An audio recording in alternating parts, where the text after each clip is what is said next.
Hello guys, welcome to my channel pharma life the world of medicine. So आज मैं start करूंगी pharmacology के बारे में। ठीक है, आपको अगर ड्रग के बारे में जानना है तो उसका बायोलॉजी के बारे में, उसका केमिस्ट्री के बारे में जानना बहुत जरूरी है।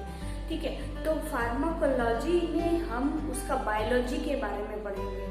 उसके बाद और ढेर सारे सब्जेक्ट आएंगे, केमिस्ट्री, मेडिसिनल केमिस्ट्री, इन सब सब्जेक्ट में हम उनका केमिस्ट्री के बारे में पढ़ेंगे। ठीक है, तो आज जो ये सब्जेक्ट है फार्माकोलॉजी, क्योंकि ये बायोलॉजी है तो ये बहुत ज़्यादा ही इंटरेस्टिंग है। ठीक है, तो आज हम इसका टर्म्स कुछ है उसके बारे में पता करते हैं, क्योंकि और दूसरे जो भी मैं आगे पढ़ाते जाऊंगी उसमें कुछ टर्म्स यूज करूंगी जिसका मीनिंग आपको पता होना चाहिए। तो इसीलिए इसमें कुछ मैं ऐसे टर्म्स बता दूंगी ताकि उन सब का मीनिंग आपको पता चल जाए। ठीक है, तो फार्माकोलॉजी, फार्मा मतलब क्या होता है और कोलॉजी मतलब क्या होता है। फार्मा मतलब होता है ड्रग और कोलॉजी मतलब क्या होता है बायोलॉजी। बायोलॉजी का मतलब तो आपको पता ही है और ड्रग का मतलब भी आपको पता ही है। ड्रग का मतलब अगर आपको नहीं पता, ड्रग, मेडिसिन, ये सब के बारे में अगर आपको नहीं पता तो आप मेरे आगे की वीडियो जाके देख सकते हैं। ठीक है, तो फार्माकोलॉजी क्या है? ये है ब्रांच ऑफ बायोलॉजी जो डील करता है ड्रग का एक्शन पे। ओके, अब आते हैं फार्माकोकाइनेटिक। फार्माकोकाइनेटिक, काइनेटिक मतलब होता है मूवमेंट। मूवमेंट कहाँ होगा? बॉडी में। आपका बॉडी, जब आप खाना नहीं खाते हैं या कुछ ज्यादा ही तेल वेल का चीज खा लेते हैं तो आपको लगता है ना कि पेट गुड़गुड़ कर रहा है या लगता है कि पेट में चूहे कूद रहे, जब बहुत ज्यादा भूख लगता है। ये क्यों होता है? क्योंकि बॉडी में पेरिस्टाल्टिक मूवमेंट की वजह से ये सब एक्शन आपको दिखता है। ठीक है, तो फार्माकोकाइनेटिक हो गया मूवमेंट और फार्मा मतलब हो गया ड्रग। तो क्या होगा? What body does to the drug, ये होता है फार्माकोकाइनेटिक, मतलब बॉडी ड्रग के साथ क्या एक्शन दिखा रहा है। अब आते हैं फार्माकोडायनेमिक। फार्माकोडायनेमिक, ठीक है, डायनेमिक मतलब होता है स्टैटिक। स्टैटिक कौन रहेगा? ड्रग क्या मूव कर सकता है? ड्रग मूव नहीं कर सकता है, तो ड्रग बॉडी पर क्या एक्शन दिखाता है, ये हो गया फार्माकोडायनेमिक। अब आते हैं क्लिनिकल फार्माकोलॉजी। ठीक है, क्लिनिकल फार्माकोलॉजी, जब फार्माकोलॉजी को ह्यूमन बीइंग पे ट्राई किया जाता है, ह्यूमन बीइंग के ऊपर जब उनका एक्शन देखा जाता है, वो हो गया क्लिनिकल फार्माकोलॉजी। ओके, अब आते हैं टॉक्सिकोलॉजी, जिसमें कोई भी ड्रग का टॉक्सिक इफेक्ट या एडवर्स इफेक्ट देखते हैं, वो हो गया टॉक्सिकोलॉजी। ओके, टॉक्सिक इफेक्ट देखते हैं। अब आते हैं कीमोथेरेपी। कीमोथेरेपी होता है ये किसी भी केमिकल के यूज से जब कैंसर का ट्रीटमेंट किया जाता है, ये होता है कीमोथेरेपी।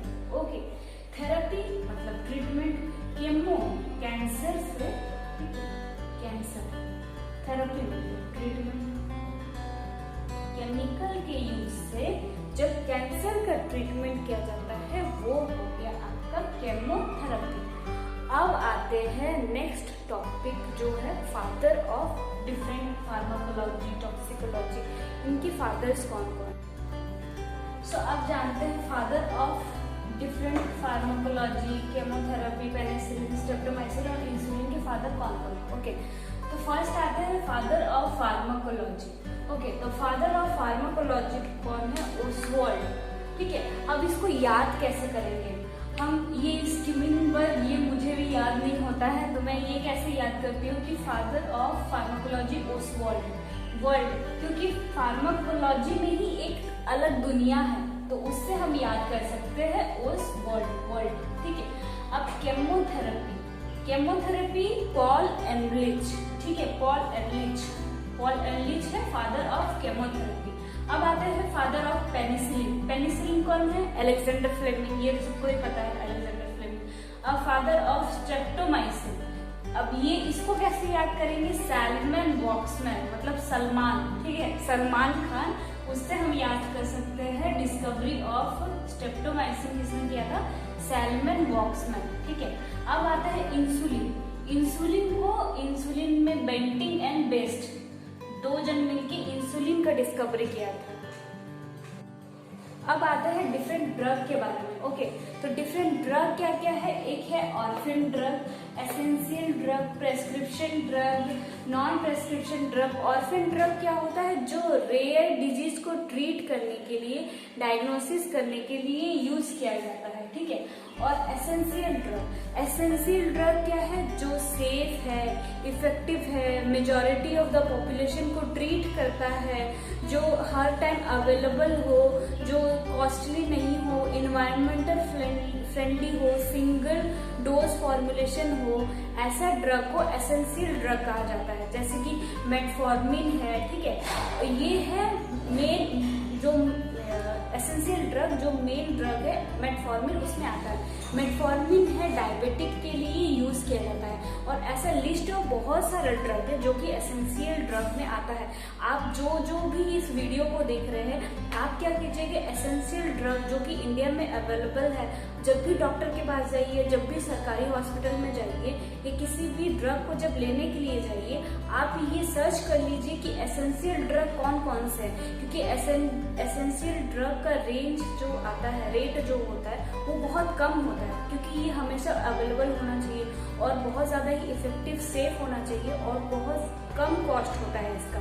तो ये आप सभी को पता होना चाहिए। आप जो भी इस वीडियो को देख रहे हैं, आप जरूर ये सर्च कर लीजिएगा कि एसेंशियल ड्रग कौन कौन सा है। ओके, अब आते हैं प्रेस्क्रिप्शन ड्रग। प्रेस्क्रिप्शन जो ऐसा ड्रग है जो विदाउट प्रेस्क्रिप्शन जिसको डिस्पेंस नहीं किया जाता है, जैसे कि एंटी डिप्रेसेंट हुआ, एंटी साइकोटिक, जो भी सीएनएस ड्रग है जो आपका ब्रेन में इफेक्ट पहुंचाता है, ऐसे ड्रग को बिना प्रेस्क्रिप्शन के प्रेस्क्राइब नहीं किया जाता है। अगर कोई भी प्रेस्क्राइब कर रहा है, आप देख रहे हैं कि वो प्रेस्क्राइब कर रहा है या खुद से ही दे रहा है, तो आप उसे वहीं पे रोकिए, क्योंकि इन सब ड्रग का बहुत ज्यादा ही साइड इफेक्ट होता है। बिना फिजिशियन के आप ये सब ड्रग बिल्कुल नहीं लीजिएगा। ये सब ड्रग आता है प्रेस्क्रिप्शन ड्रग में।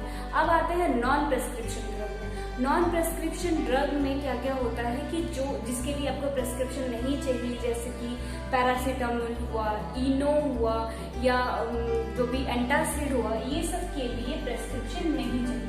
अब आता है नॉमेनक्लेचर। ड्रग का नॉमेनक्लेचर कैसे करेंगे, ठीक है। तो कोई भी ड्रग का उसका केमिकल नेम अलग होता है, जेनरिक नेम अलग होता है और ब्रांड नेम अलग अलग होता है, लेकिन उसमें केमिकल सेम प्रेजेंट होते हैं। ओके, तो केमिकल्स जो प्रेजेंट होते हैं, पहला आता है acetyl salicylic acid. Acetyl salicylic acid जो ये है, ये इसमें क्या होता है, एस्पिरिन। एस्पिरिन को कहा जाता है acetyl salicylic acid. Okay, aspirin को कहा जाता है एसिटाइल सैलिसिलिक एसिड।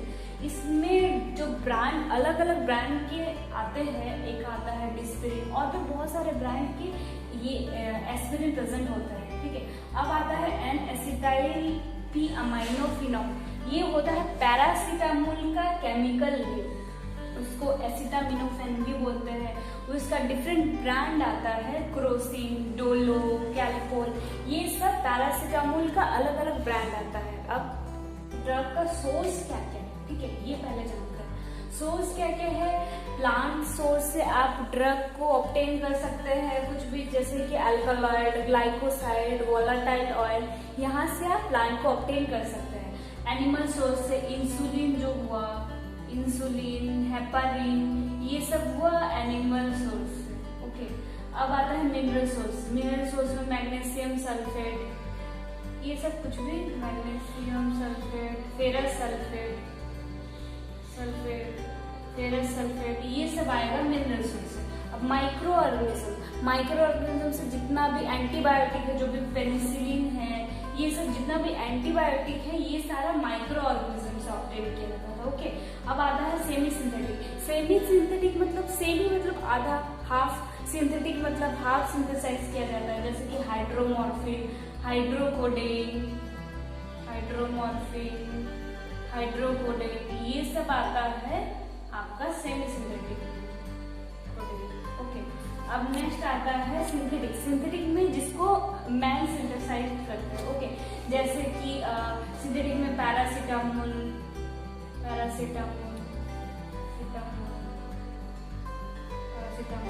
अब आप पैरासीटामोल, एस्पिरिन, ये सब जितना भी ड्रग आप देख रहे हैं, ये सब आता है सिंथेटिक में।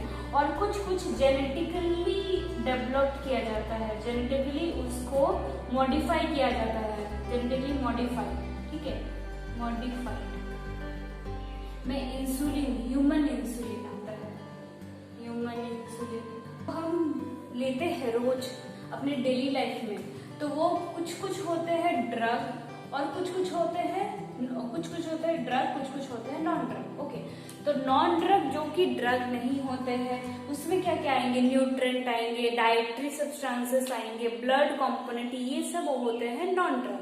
अब होते हैं ड्रग। ड्रग में जो ड्रग मतलब क्या होता है, जो थेरेप्यूटिक इफेक्ट दिखाते हैं, जो कोई भी डिजीज से लड़ सकते हैं, जिसका कोई एक्शन होता है। तो बॉडी में जो बॉडी से रिलीज होता है, ठीक है, वो थायराइड हुआ, हार्मोन हुआ, इंसुलिन हुआ, ये सब हुआ एंडोजीनियस। एक्सोजीनियस जो बाहर से लेते हैं, ठीक है, जैसे कि पॉइजन, ये टॉक्सिन, ड्रग, ये सब हुआ एक्सोजीनियस, ये सब हो गया drug component.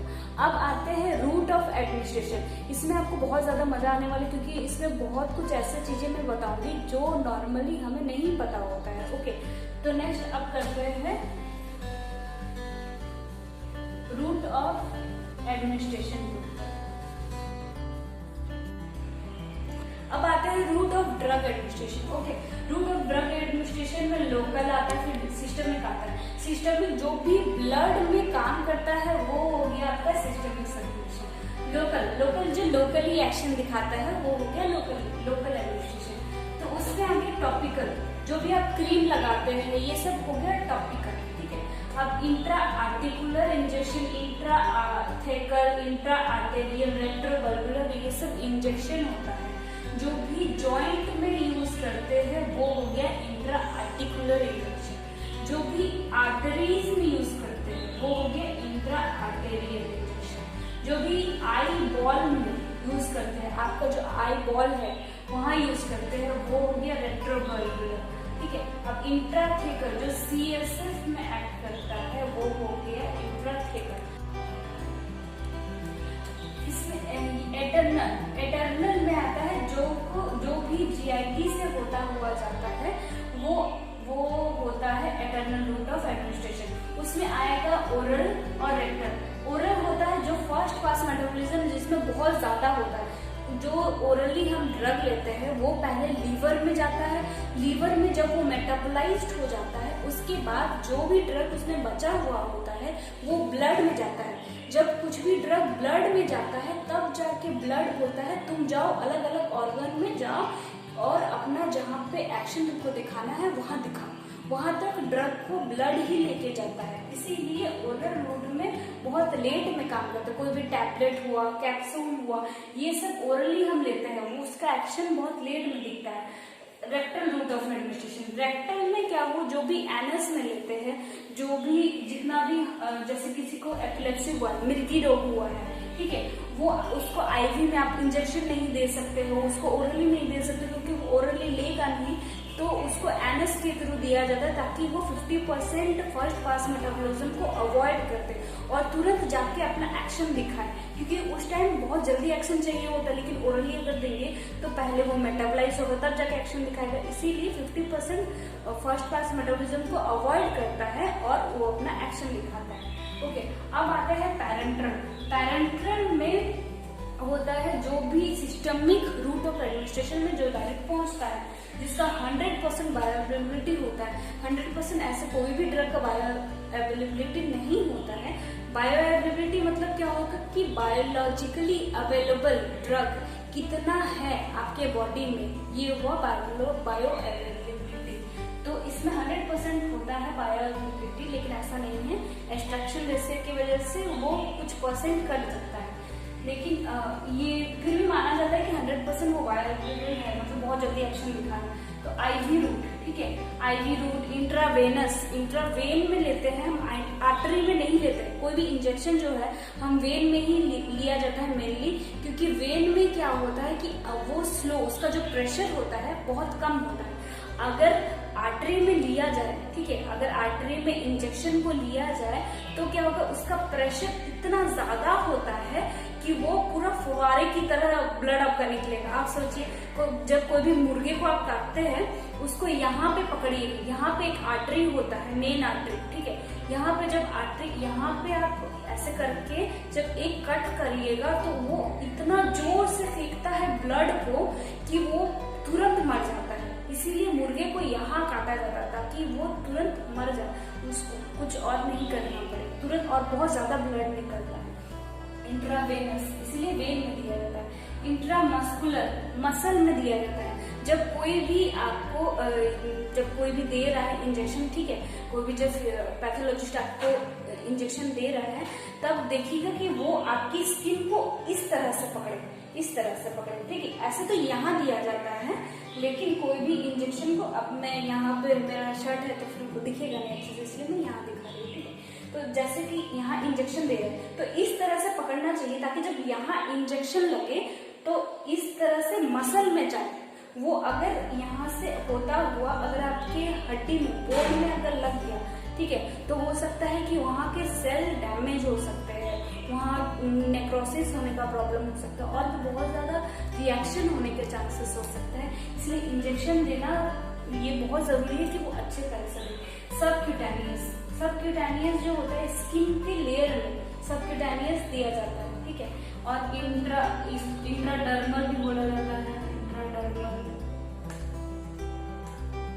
Intradermal, okay. Sublingually, जैसे खैनी खाते हैं आप लोग, तो ऐसे करके यहाँ डाला जाता है, ठीक है। यहाँ नाइट्रो, ये जो भी जैसे कि नाइट्राइट जो ड्रग आता है, जो अस्थमा पेशेंट होता है, जिनका हार्ट का प्रॉब्लम होता है, ठीक है, वो CSF जो कार्डियक प्रॉब्लम जिनका होता है, वो उनको नाइट्राइट दिया जाता है। जैसे जो बोला जाता है कि अभी तुरंत मर जाएंगे, शायद वो हार्ट अटैक से या कार्डियक अरेस्ट से जो मर जाएंगे, तो इसलिए नाइट्राइट यहाँ दिया जाता है कि तुरंत वो सिस्टमिक सर्कुलेशन में जाए और एटलीस्ट वो उस टाइम के लिए बच सके। इसीलिए सबलिंगुअली बहुत जल्दी इफेक्ट दिखाता है। ट्रांसडर्मल, ये इंट्राडर्मल इसको भी कहा जाता है क्योंकि वो डर्मिस पार होके जाता है। ट्रांसडर्मल वो डर्मिस के अंदर से होता जाता है। इनहेलेशन अस्थमा पेशेंट जो है वो इनहेलेशन पंप यूज करते हैं, जिसके थ्रू वो डायरेक्ट सिस्टमिक सर्कुलेशन में जाता है, क्योंकि हमारे नजर में छोटे छोटे ब्लड कैपिलरीज होते हैं, ठीक है, वो क्या करते हैं, डायरेक्ट सिस्टमिक सर्कुलेशन तक अपना ड्रग को पहुंचाते हैं और तुरंत इफेक्ट दिखाता है।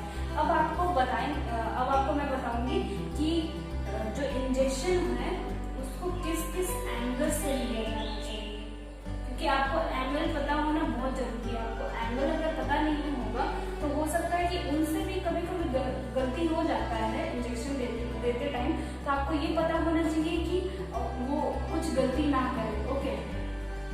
तो पहला आता है एपिडर्मिस, उसके बाद आता है डर्मिस, सबक्यूटेनियस, देन आता है मसल। ये आपके स्किन के लेयर होते हैं। ये मैं अलग अलग कलर से इसको बना देती हूँ ताकि आपको पता चल जाए। ये हो गया एपिडर्मिस, ये हो गया सेकंड हो गया डर्मिस, देन आ गया क्यूटेनियस, देन आ गया मसल, ओके। तो इंट्रामस्कुलर अगर देना है इंजेक्शन तो यहाँ तक पहुंचना चाहिए, तो डायरेक्ट इस तरह से, ठीक है, ये 90 डिग्री होना चाहिए इंट्रामस्कुलर, क्योंकि इसको मसल तक पहुंचना है, ओके। अब आ गया सबक्यूटेनियस, ठीक है। सबक्यूटेनियस को इस तरह से दिया जाना चाहिए जिससे कि वो आपका सबक्यूटेनियस तक पहुंच जाए 45 डिग्री से, ठीक है। आईवी में, आईवी के लिए 25 यहाँ पे होता है आईवी, सब 25 डिग्री सेंटीग्रेड में 25 डिग्री एंगल में दिया जाता है, ओके।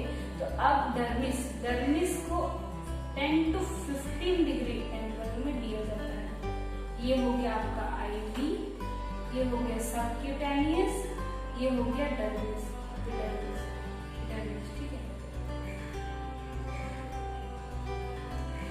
अगर कोई भी ड्रग जैसे कि ये अगर इंट्रामस्कुलर है, जो भी पेडियाट्रिक होते हैं, ठीक है, मतलब जो भी जैसे कि जो भी छोटे बच्चे होते हैं या जो बूढ़े हो गए हैं, उनका मसल या बहुत ज्यादा जो पतले हैं उनका मसल बहुत कम होता है, ये मसल बहुत कम होता है। अगर उनका मसल में नहीं पहुंच के अगर आईवी में अगर पहुंच गया, ये सबक्यूटेनियस में पहुंच गया, तो क्या होगा, यहाँ पे एक इतना रेड होके पस निकलना शुरू हो जाएगा और बहुत ज्यादा यहाँ रिएक्शन हो जाएगा यहाँ, या फिर क्या होगा कि रिएक्शन होगी यहाँ रेड रेड ऐसे ऐसे करके ऐसे निकलेगा कि आपको लगेगा कि ये क्या हो रहा है, ये रिएक्शन हो रहा है, क्योंकि मसल के लिए अलग पीएच होता है, ब्लड का पीएच अलग होता है। तो अलग अलग ड्रग का पीएच मेंटेन करने के लिए अलग अलग रूट से दिया जाता है, लेकिन अगर रूट चेंज होके अगर कहीं और चला जाए तो उसका रिएक्शन बहुत ज्यादा ही एडवर्स हो सकता है। इसीलिए जब भी कोई भी ये आपको पैथोलॉजिस्ट इंजेक्शन दे तो उससे आप पहले पूछिए कि कौन सा इंजेक्शन वो दे रहे हैं। अगर वो आईएम इंजेक्शन दे रहे तो वो ध्यान रखिए कि वो डायरेक्ट ऐसे इंजेक्शन दे, ना कि ऐसे इंजेक्शन दे और मसल को इस तरह से पकड़े ताकि वो डायरेक्ट मसल में जाके अपना एक्शन दिखाए। ओके, तो मसल में एक्शन दिखाएगा जिससे कि डायरेक्ट मसल में जाके पहुंचेगा और इस तरह से वो इंजेक्शन होना चाहिए, ऐसे करके इंजेक्शन होना चाहिए। ओके, अब आया सबक्यूटेनियस। सबक्यूटेनियस क्या होगा, सबक्यूटेनियस को ऐसे दिया जाता है, ठीक है, सबक्यूटेनियस को ऐसे दिया जाता है। और आईवी तो आपको पता ही है कि वो वेन से होता है, वो वेन खोजा जाता है और वेन से होता हुआ इंजेक्शन दिया जाता है। डर्मिस में वो डायरेक्ट ऐसे करके। और सबक्यूटेनियस जो है, जैसे कि एंटी रेबीज जो है, वो सबक्यूटेनियस दिया जाता है ऐसे करके, क्योंकि सबक्यूटेनियस देना उतना प्रॉब्लम नहीं है, लेकिन मेन प्रॉब्लम है आईएम देना और आईवी देना, क्योंकि आईवी अगर आप खोज नहीं पाइएगा तो हो सकता है कि बहुत प्रॉब्लम हो सके आपको आईवी खोजने में। ओके, तो अब आते हैं कि अब अगर और पेन क्यों नहीं होता है आईवी में और आईएम में।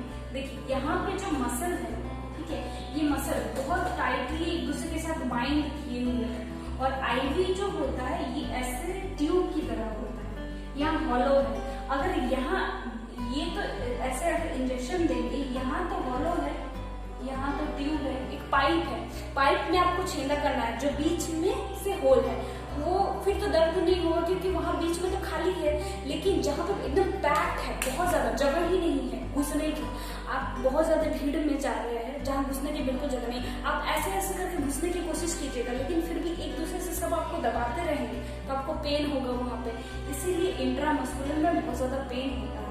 और ये क्या होता है, आईवी में उतना ज्यादा पेन नहीं होता। और जो भी पेडियाट्रिक पेशेंट होते हैं, जो भी इन्फेंट होते हैं, इन्फेंट को तो नहीं दिया जाता, जो भी पेडियाट्रिक पेशेंट होते हैं, जो छोटे बच्चे होते हैं, उनको इंजेक्शन यहाँ ना देकर जो हिप में दिया जाता है, क्योंकि वहाँ का मसल जो होता है बहुत ज्यादा ही वहाँ मसल का डेवलपमेंट हुआ होता है। इसीलिए प्रेफर करें कि आप हिप में दिलाएं, जो भी थिन है, जो पतले है, वो आप प्रेफर कीजिए कि अगर वो आपको आईएम इंजेक्शन दे रहे हैं तो आप सरवाइए नहीं, आप हिप में जाके दिलाइए, क्योंकि वहाँ पे मसल्स बहुत ज्यादा है। हो सकता है कि वो आप डायरेक्ट मसल पे ही जाए, वो आपके बोन को हिट नहीं करेगा। लेकिन अगर आप बहुत ज्यादा पतले हैं, यहाँ मसल्स नहीं है आपका, तो अगर आप यहाँ लेंगे, यहाँ मसल्स नहीं है, हो सकता है कि वहाँ वो आपके बोन में जाके हिट करे, यहाँ हिट करेगा तो वहाँ के सेल डैमेज होने के चांसेस है, वहाँ आपको बहुत ज्यादा घाव होके पस हो जाएगा।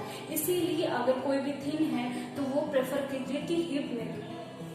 इस वजह से यहाँ आईएम में पेन क्यों नहीं होता, आईएम में पेन होता है और आईवी में पेन होता है क्यों, ये आपको पता चल गया, ठीक है।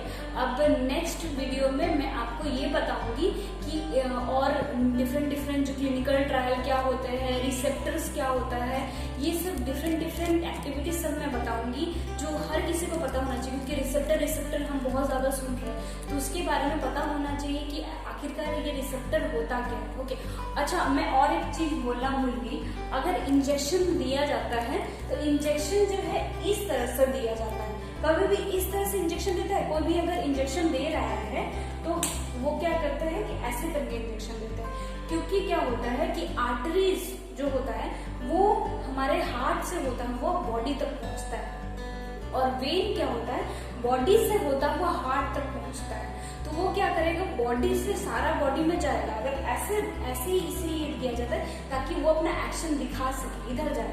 अगर ऐसे दे देंगे तब हो गया काम खत्म। इसीलिए इंजेक्शन हमेशा इस तरह से दिया जाना चाहिए। ओके, और अगर किसी को मैं और एक चीज आपको बताती हूँ, शायद ये आपको कोई भी ना बताया हो, लेकिन आप प्लीज इसे बिल्कुल भी ट्राई नहीं कीजिएगा, क्योंकि अगर हो सकता है इसे आप ट्राई करेंगे तो हो सकता है इसका बहुत ज्यादा ही एडवर्स इफेक्ट हो। और एक चीज मैं बताऊंगी, ताकि क्योंकि ये चीज सबको पता नहीं है, तो लेकिन आप बिल्कुल भी ये ट्राई मत कीजिएगा, इससे कोई भी इंसान मर सकता है। ओके, अगर आप कोई भी इंजेक्शन को एयर से फिल करके, ठीक है, ऑक्सीजन से फिल करके, उसमें कोई भी ड्रग नहीं लेके अगर आईवी में डालिएगा तो 2 सेकेंड में उसका डेथ होने का चांसेस, ठीक है।